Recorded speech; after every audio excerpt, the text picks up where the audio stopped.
target board clear. Ito po ang babarilin natin, ano, hindi po ito. Ito po ang hostage taker, ito po yung hostage niya. So yan po ang ating target ngayon, no.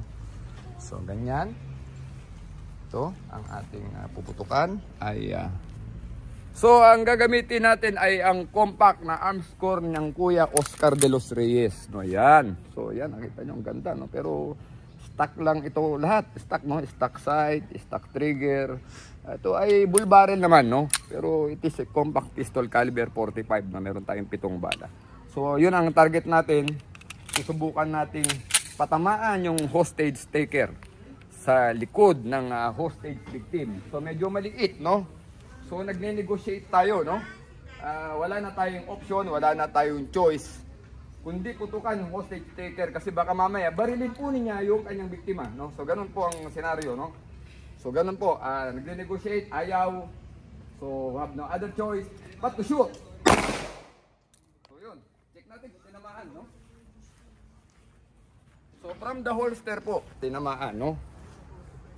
So ganun po dapat yung reaksyon na pag nalagay na sa alanganin yung biktima.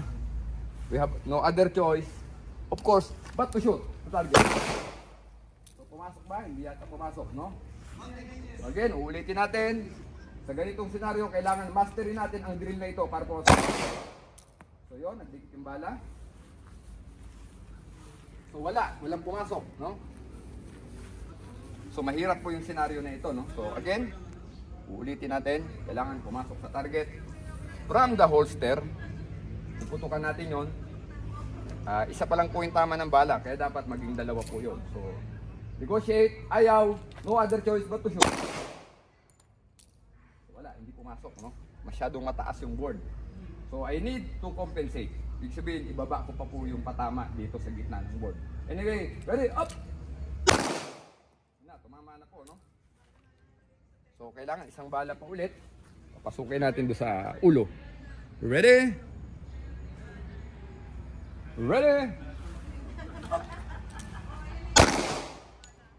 Yun. Ilang bala na yan? Tatlo na, no? Kailangan isa pa, pumasok ulit. Doon pa rin dapat pumama ang bala. Yun.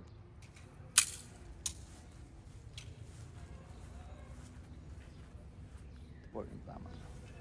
So, kailangan po sa mga compact pistol talaga ay yung control dahil malakas po ang recoil, no? Napakalakas po ng recoil. So, pero anyway, compact po ito, no? Kung sa standard pistol, mas madali pong gawin yan, mga kapatid. So, yun lang po. Magandang hapon. One Gun Pilipinas. Armscor. Very good po itong anyong compact. Ulo, no? Na hindi tayo galing sa likod or bigla ang tutok.